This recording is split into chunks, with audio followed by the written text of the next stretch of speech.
Welcome to a new fragrance review. Today we're going to try Pino Sylvestre Original.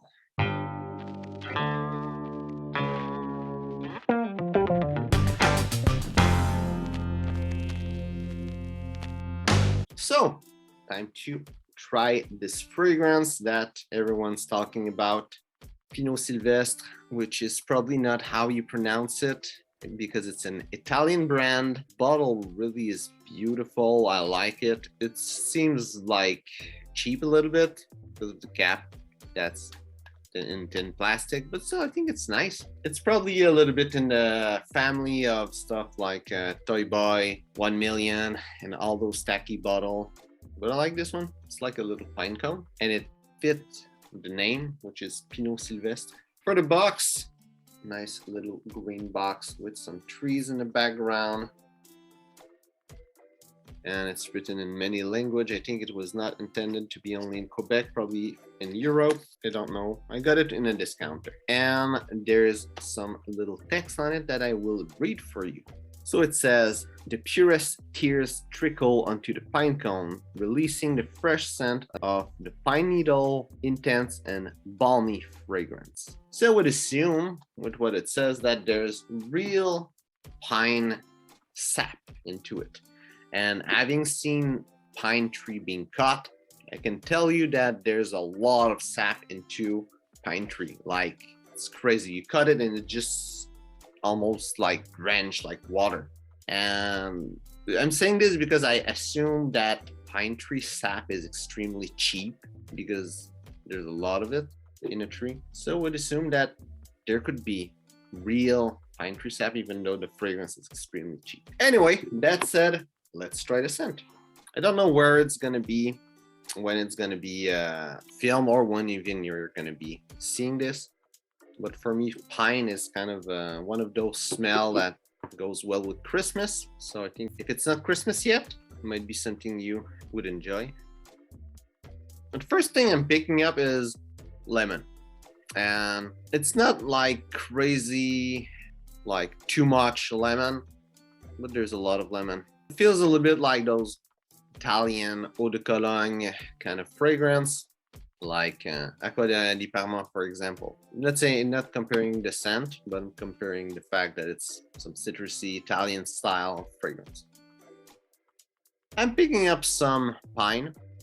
It's not super intense, but it's there. Picking up a lot of basil, more lemon than basil, but a lot of basil.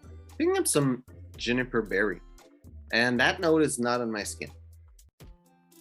It's really soft. I see it rated as really high on Fragrantica, so it might be strong on your skin.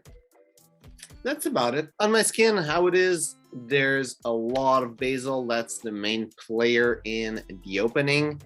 I'm picking up pine tree straight from the beginning. Picking up also a lot of lemon, but less than the basil, and a little bit of bergamot.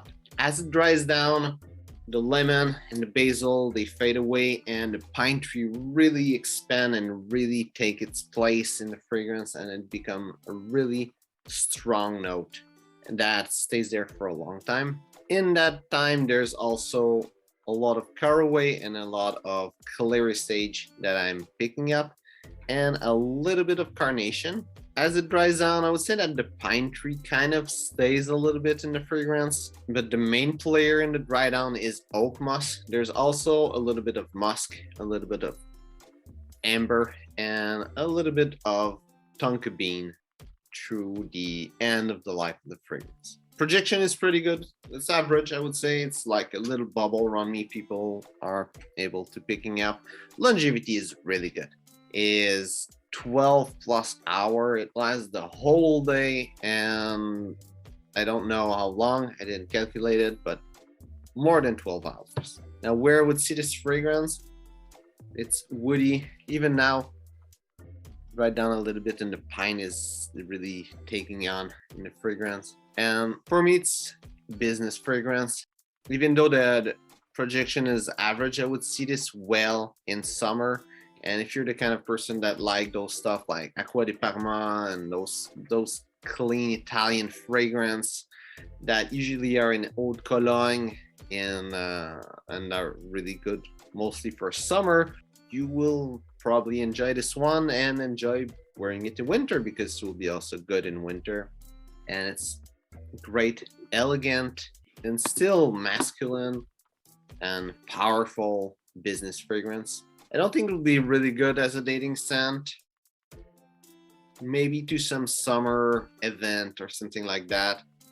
It's really woody, but still it's a little bit bright and fresh, especially in the opening. So you might be able to pull it off, but it's not that kind of fragrance. It's just you'll be able to pull it off, mostly only in summer.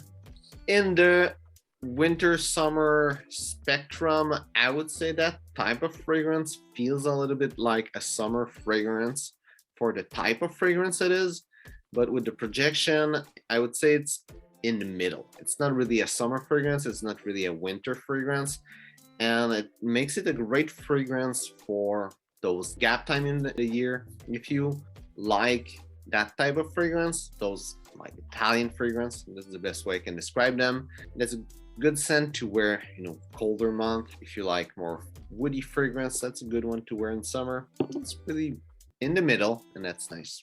And as an everyday scent, I would say it will do a good job. It's not the type of fragrance that goes in everyday scent, but definitely you can pull it off, especially with the fact that it's super cheap and that it lasts the whole day. And it's still something that people would enjoy. I don't think you will offend anyone wearing this fragrance, so it's going to be doing a good job as an everyday scent.